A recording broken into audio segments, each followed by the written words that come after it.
Well, thank you so much for staying with us. You say we should bring it on? Well, we've brought it on. The skills gap. Why graduates struggle. No. I won't forget that minister. Should I mention his name?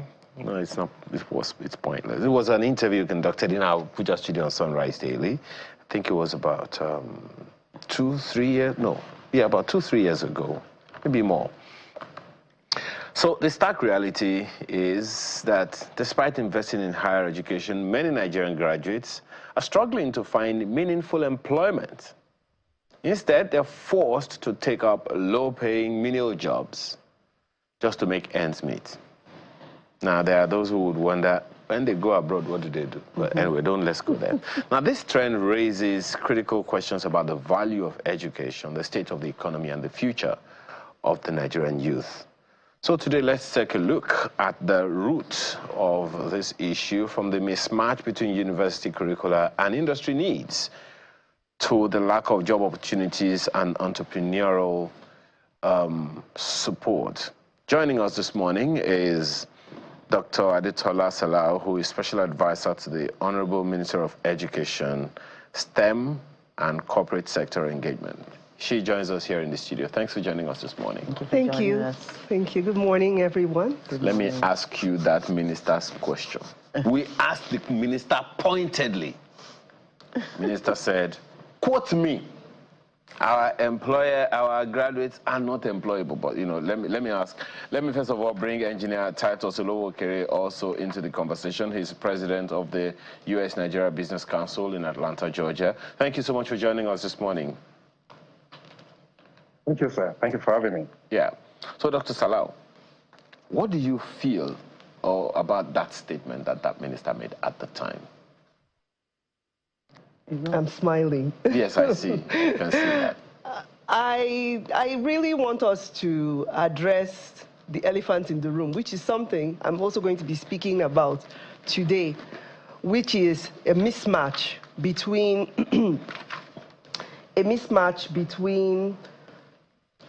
what the skills that are needed in the marketplace are and the skills that are being taught. And why this is something that is so important to this current administration. I had to make sure that I came on here to talk about a lot of work that is being done to address this skills mismatch. There's a mismatch. If you watch, in fact, I don't even have to say if you watch. You don't have to watch. All you have to do is just constantly look at the news, listen to the conversations that we're having constantly. What are some of the key words that we've been using a lot in 2025 pointedly? AI, ChatGPT, digital literacy. What's another one that I'm coming to? Workforce readiness, being future ready. All of these things all converge at skills that our youth have to have, not just now, but to be able to be competitive in the future with a global workforce, not just against themselves alone now. Because everything, the jobs are now global. You can sit in your house and you're doing work with somebody in Malaysia, in Canada, in Australia. So there are certain skills that you need to have to do that. And there's that mismatch of what is needed in that workforce versus what they are learning and the skills that they already have. So there needs to be a bridge. And that is what I'm going to be talking about today. What is that bridge? And what are the efforts done to alleviate, to make sure that our youth are climbing or are crossing and are utilizing that bridge? Well, you have stylishly evaded my question, but I forgive you. Engineer Olowokere, please, speak to that as well. She's talking about this mismatch, and I've always struggled to understand Nigeria's education policy and curriculum. How few, in fact, I think it was 2 years ago, I tried to look at our education policy, education trajectory, and I was looking at the future in it. I couldn't see it. Maybe I wasn't looking right. What are your thoughts? Well, thanks for that question.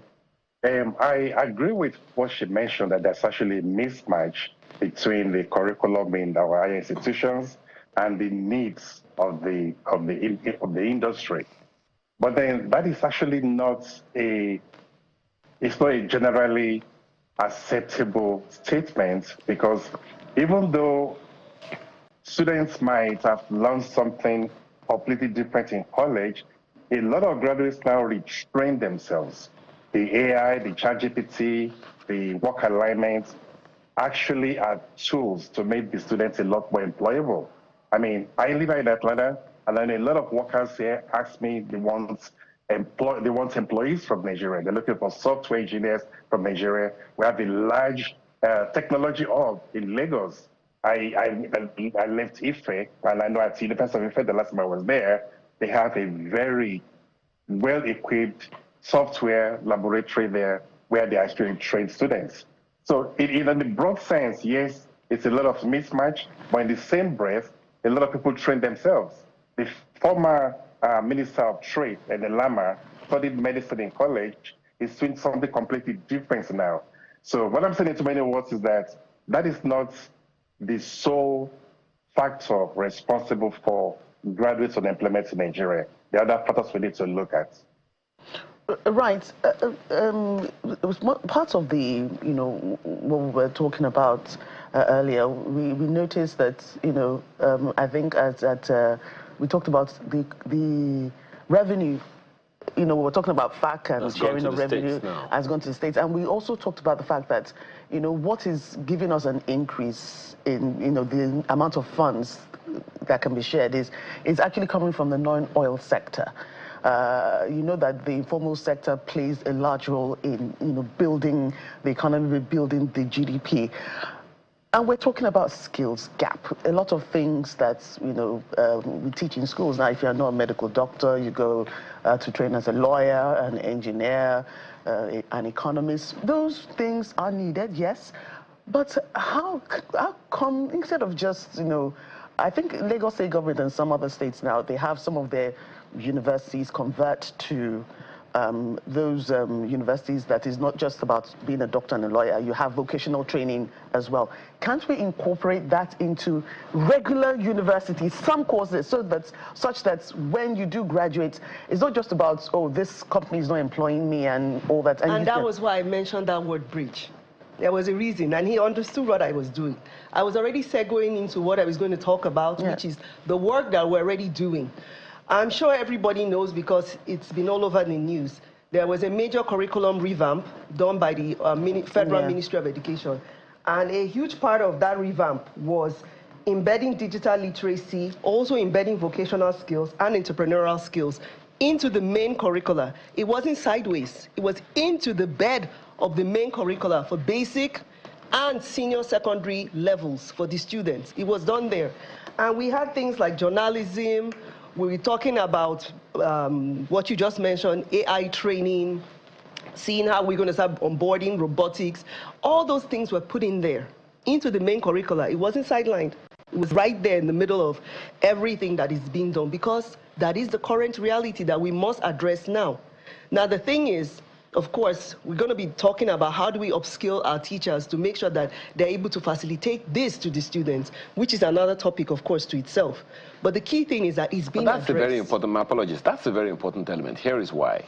They are the ones that are going to be teaching AI. That's why I said. Because back then, the teachers knew how to use slates. And what do you think? The teachers back then knew how to use slates.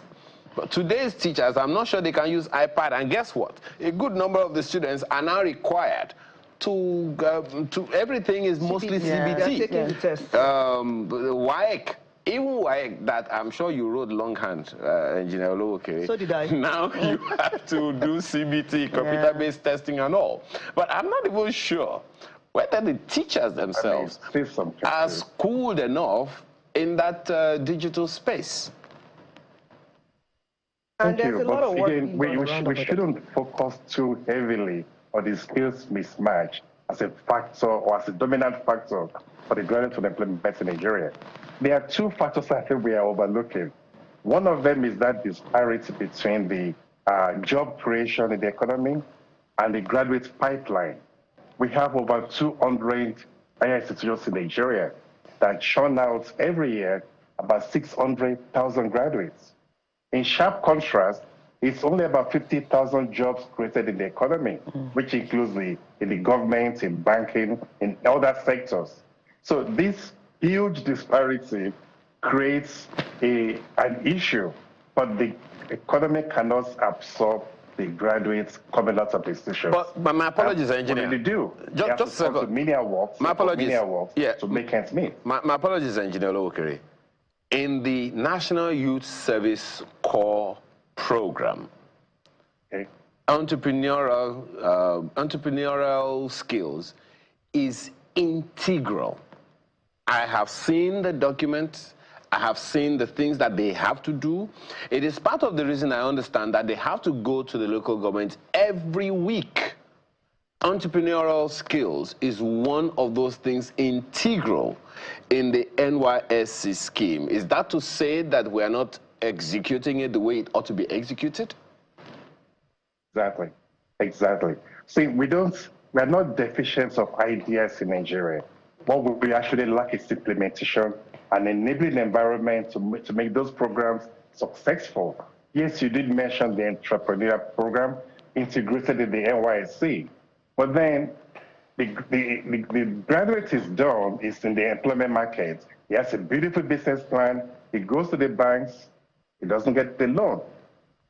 Even when he does get a loan, the interest rate scares him off. The repayments program scares him off. He doesn't have the collateral to support those loans.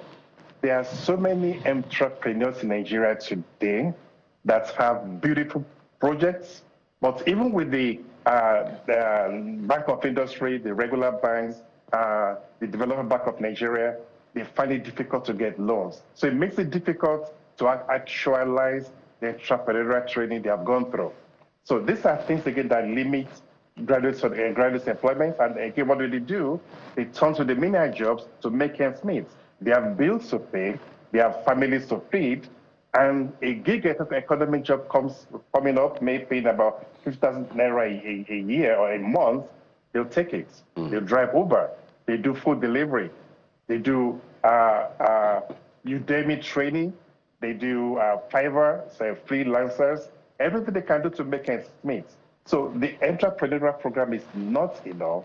We need the government to also enable them to get support. Engineer Lowokere, I hear you 101, but I would like to bring another angle into this conversation, difficult as it may sound. And that is the end of entrepreneurial, the end of volunteerism. I know that in the system where you have operated, you know that volunteerism is an easy way to get experience, and through which you can tell anyone, look, I have this experience in this thing. But it would seem like that's not really our thing in this part of the world. I say that because with an entrepreneurial mindset, you really can start a business with zero naira. I have done it twice, and I know what I'm talking about. So once you have the skills and you know exactly what you want to achieve, it is possible. It's not easy, but it's just possible to start with zero. And then as you grow skills, as you grow capacity, you can actually, expand. Just as you said, I mean, once people can see what you have done before, that it has viability, then anyone should be able to buy. What do you think, sir? To say, I don't know the kind of businesses you started with zero capital, but I know that sounds rather utopia. In reality, in Nigeria, anywhere in the world, there's hardly any business you can start with zero capital. And it also depends on the kind of business you are working on. In most cases, you still need some basic infrastructure. You still need some basic equipment to get started. Probably the only thing you can do will be software development, which just requires your skill. But when it comes to entrepreneur, buying and selling, having projects you want to put out there or deliver goods and services, you do need some capital. And if the capital is not there, it makes mockery of the training you've gone through. I do understand. I understand 101% what you're saying, Engineer Lowokere, but it's not to talk about me, but what is possible. Well, I think Dr. Salah would like to add a word or two to that. I want to add something to that. I actually understand about creating an enabling environment, and we are working on things around that. Right now, we are working on private-public partnerships where we're trying to work on internship opportunities, also volunteering opportunities for our youth from tertiary institutions. We're also working on grants for students who have proof of concept and traction already for businesses. You'll be hearing more about this, grants that will be coming up for the students at the tertiary institutions.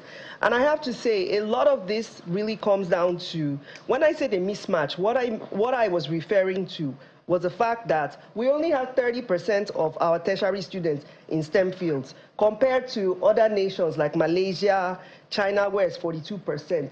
And you can notice that those nations, they have more of a knowledge-based economy. You have people from around the world coming there to utilize the skills that they have. So we need to increase the number of our tertiary students and the graduates in those kind of fields so that we can have more people in the knowledge economy. Yes, they are training themselves, and we are working on supporting them with programs that will be centered around training them in TVET, in STEM. You're going to be hearing a lot more about these programs. We even had a launch and a whole rollout around programs around vocational training. That's TVET. You'll be hearing more and more and more about this. In regards to entrepreneurship training, when I worked in Lagos State, we did entrepreneurial programs for our youth from secondary schools, junior and senior secondary schools, where we train them on how to write business plans, how to put around revenue projection, what are the other things in regards to when you're looking at money? Anyway, things around income statements, there you go. How to do that. There's another one that's return on investment. All those important numbers for businesses, we taught them that, and how to, of course, pitch your business. And we taught them what he was saying, which is really, really key. How do you start a business with little or no funding? Because a lot of times, whether we like it or not, the real world will come into play and come at you.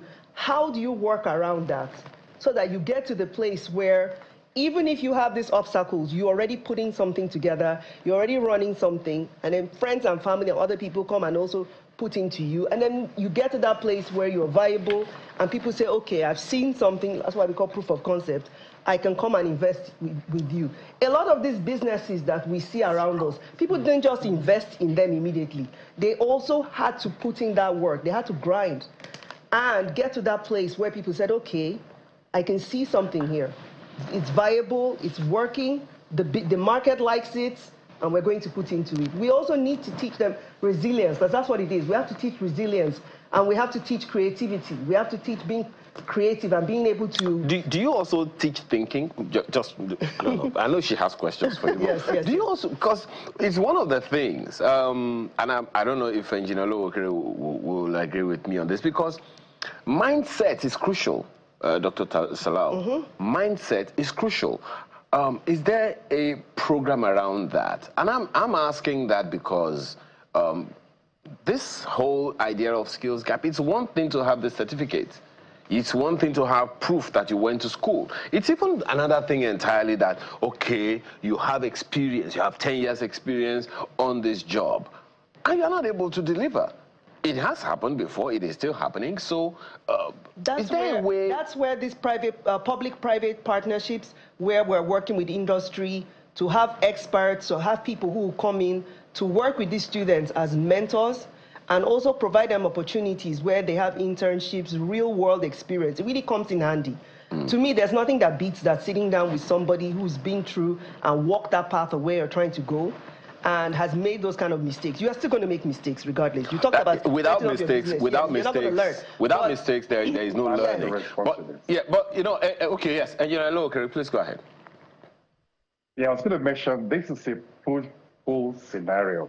What Dr. Salao has mentioned is preparing the graduates for employment, getting them trained, giving them all the skills they need to go out there and get something going.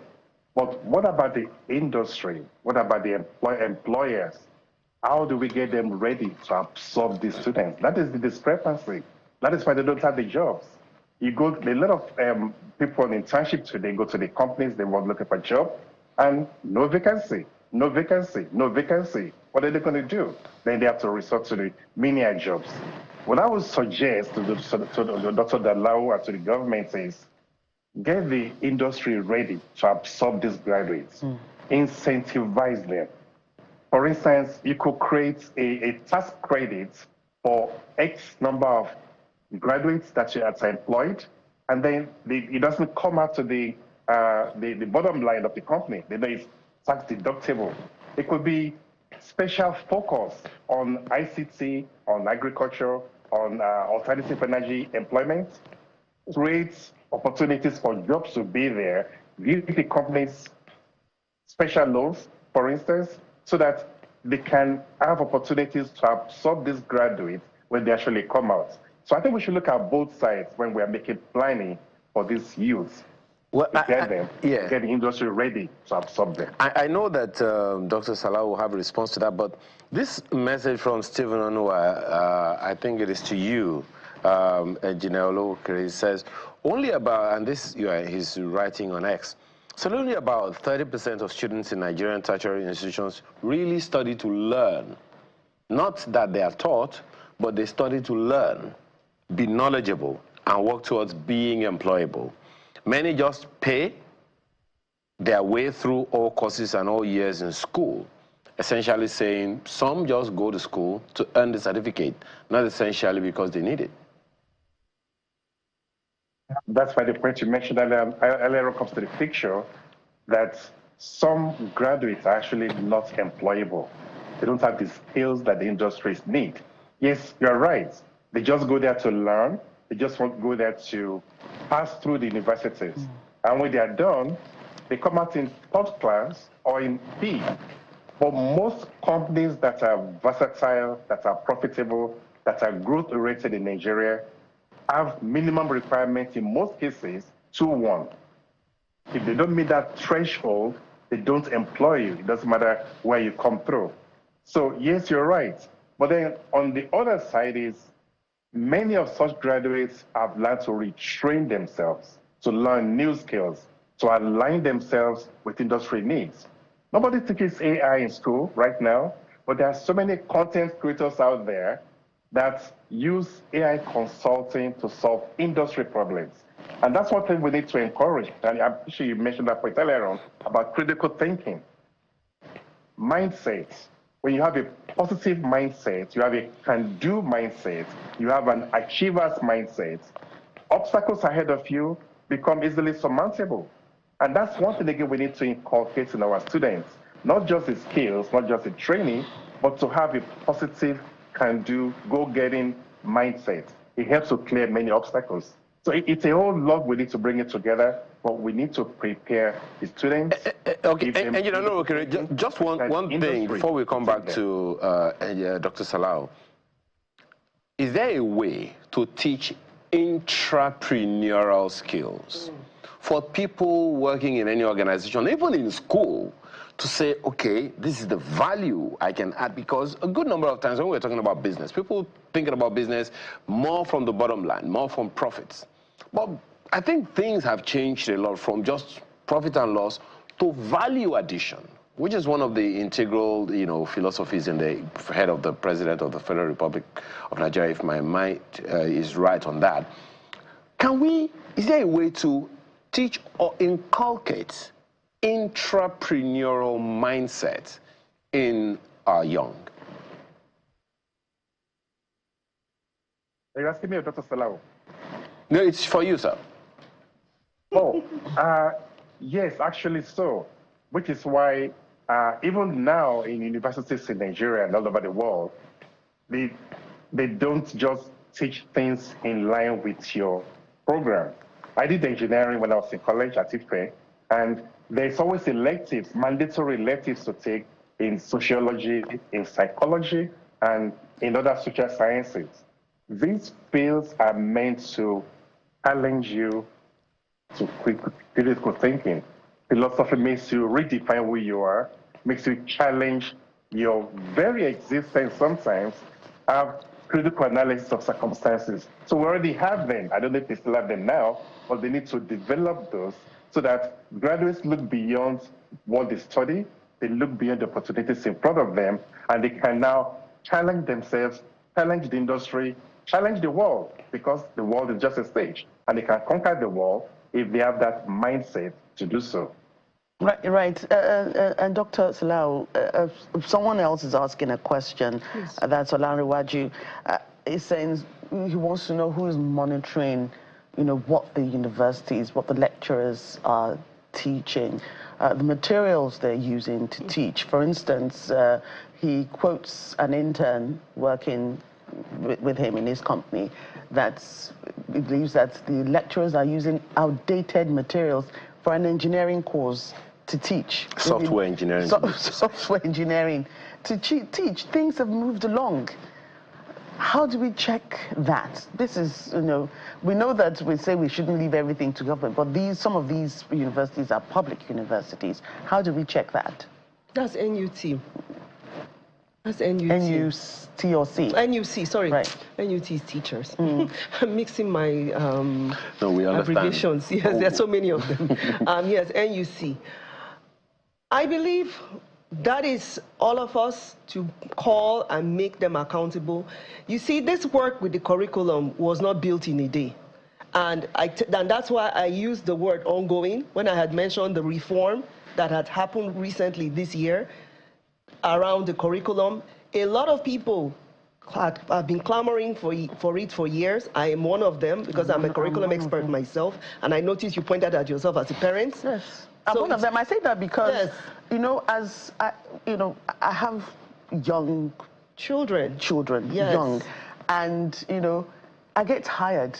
I can say I'm an old mom. Do you understand? I'm not a because they're asking you questions. Because I'm not a 20. No, it's not that I'm not a 25-year-old mom. Do you understand? I'm more advanced than that, and you have to revise for the exams with them. And I see my 10-year-old trying to read for 13, 14, 15 subjects. Why? And all of that are things that we've revised. You notice that we've streamlined the number of subjects for basic, we've streamlined the number of subjects for senior secondary. That was huge. That was huge. Having the students have such an enormous workload, it was too much. It's too much. So you see that's a reform. So by people clamoring for it for years and pushing and driving and having the right people at the right place for it to happen, and that's why I like the name that we have, is the Renewed Hope Agenda, what we're trying to do. We've been clamoring for this, we've been pushing for this. We have the right people who are now saying, look, this is very important, this is very critical. The Honorable Minister made sure he conveyed all the right people at the table, the NERDC, everybody to sit down and say, what do we need to do to change this? Can I again come in here? Yes. The major part of my schooling took place in England. My parents lived there at that time. My elder brother, once he was in his penultimate year in secondary school, they sat them down with a counselor and a career advisor. What do you want to do?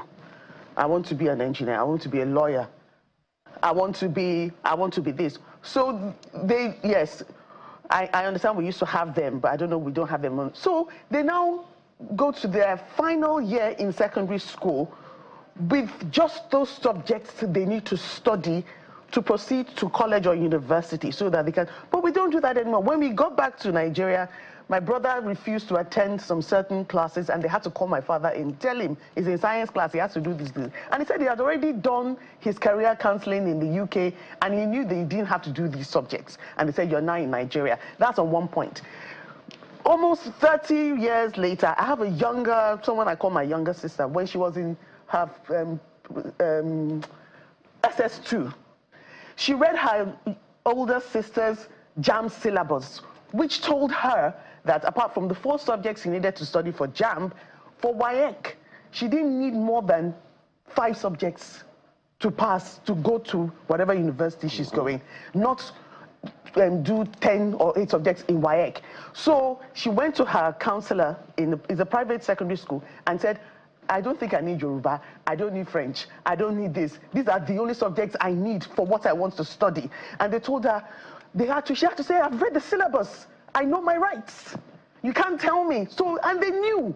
So they agreed with her, but they told her, please don't spread the news to your classmates because all of them will now say they're not doing. So they made her sit in those classes, but she didn't do the exams in school. So when it came to WAEC, she only studied for 5 subjects, she passed. And she was a top student, she was head girl, she was an A student, but she didn't want to burden herself with reading for 8 subjects when she can read for 5 only. So how do we get back to that? And that's what we just did. That's why I love... I mean at the senior level now. I'm talking about the senior level yes. too. And that's why I love what just happened recently with the curriculum reform, that it was really streamlined where an art student does not have to burden themselves with all those extraneous subjects.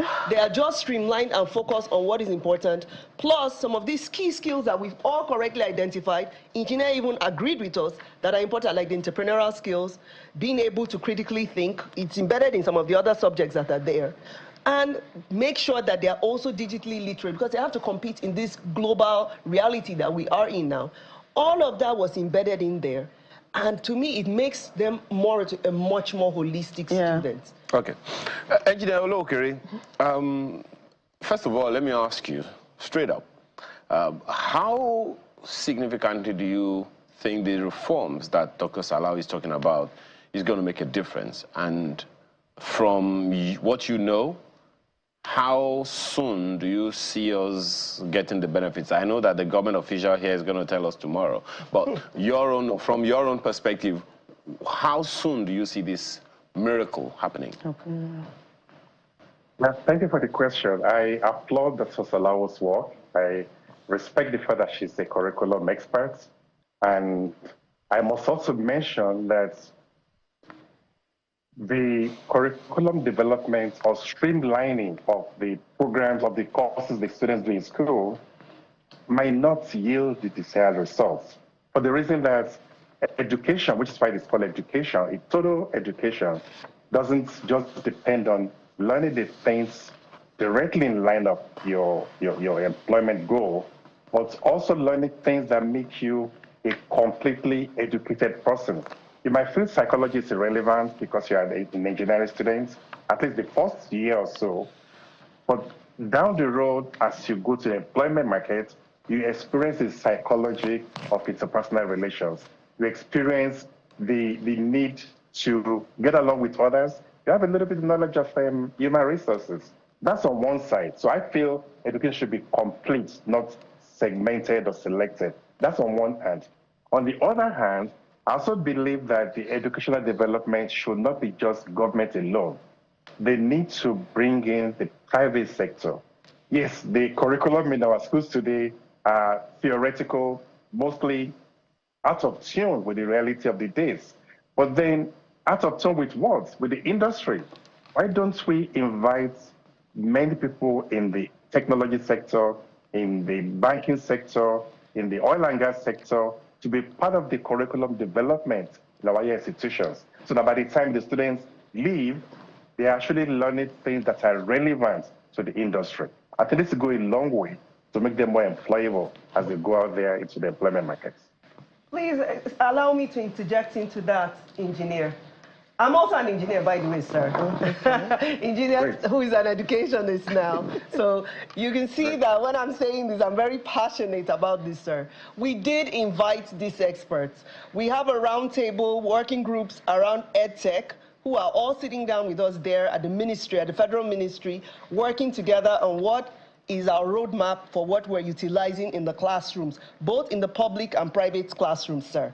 And then also, we're also talking, you have noticed that the Honorable Minister is not just talking about our students who are in the classrooms in this public and private. He's also talking about the students who are out of school. How do we address their needs? So we're looking at, there's a whole plethora of issues that we have to work on and address, sir. And yes, one of the key things you said that we are doing is that's why you're hearing me sitting down here as a person on corporate sector. We are sitting down having massive engagement with the private sector, sir. This work, as you correctly said, sir, correctly, cannot just be done by government alone. It has to be done by all hands being on deck together, sir. And we're all doing that. We're all working together. We're putting heads together. This policy that came around for the curriculum, sir, as I said, and another parent attested to this, I'm a parent myself, it's been years in the working, sir. And all the people came together and they clamored, and the Honorable Minister had a table of all these people sit down. What are the key things that we need to address? First of all, the workload. Everybody there was a consensus across the board. The workload was too much. That was reduced. The number of subjects for the students in junior secondary basic and in senior secondary has reduced, sir. All the students, I'm yet to meet any student who has not met me, either when I go for programs to speak or even privately, that has not said, oh my God, this was one of the best things that happened recently. And I agree with them. All of this came about from people in private and public, all clamoring, coming to work together, sir. Sir, it is very important that we understand that education, as you said, and I agree, but I also disagree too, sir. There is a huge part of it that takes place outside the classroom, but there is a huge part of it that takes place inside the classroom, sir. The students spend at least 8 hours, 7 to 8 hours every day in the classroom with the teachers, and they are being facilitated on all this different knowledge, sir. So what takes place there is very important, and that's why this work that we're talking about around the curriculum, sir, is so critical, and it's really, really key. And when we're talking about, even he agrees that the most important people that are in this discourse for us to make sure that this is very robust are the teachers, sir. So there's so much work that is being done right now, sir, by this relationship through private and public. What can we do together? How do we get our students future ready for the workforce of tomorrow? That is the key message that all of us should be driving and working and striving towards right now, sir. Right, and if I may just add to that, I'm also of the opinion that, there are, core subjects that we always talk about, English, maths, whatever, biology, add maths Science. if you want, in sciences and arts. But there are some subjects, especially at the primary level, that you teach on just a need-to-know basis, like history, for example. You teach it because they need to know the history of their country. And it's there. But you don't necessarily have to test it. Do you understand? That's what I'm saying. Because it's so voluminous that, they have to read a lot. You teach on the need to know, but it's not all subjects that need to be tested. Oh. And then I raise the issue with the school management. They say, oh, it's the parents that are clamoring for this and clamoring for that, but It's another topic for another day. Which is another topic for another day. Thank you very much. You got my cue. Yes. Because We'll go there, we'll go to another box. Yes. Huge box. Thank you so much for your Rabbit time this hole. morning. Dr. Tola Salau is a special advisor to the Minister of Education on STEM and other issues. We thank you for your time today, as well as Engineer Titus Olowokere, who is president of US-Nigeria Business Council, joins us from Atlanta, Georgia. We sincerely appreciate your time and the sacrifice you took to join us this morning, Engineer Olowokere. Thank you so much. Thank you so much. Thank you. Now, earlier, Joke was very, very excited about the World Cleanup Day. I was? Maybe because she's a woman, I don't know, but you'll find out why when we return from this break. To stay with us.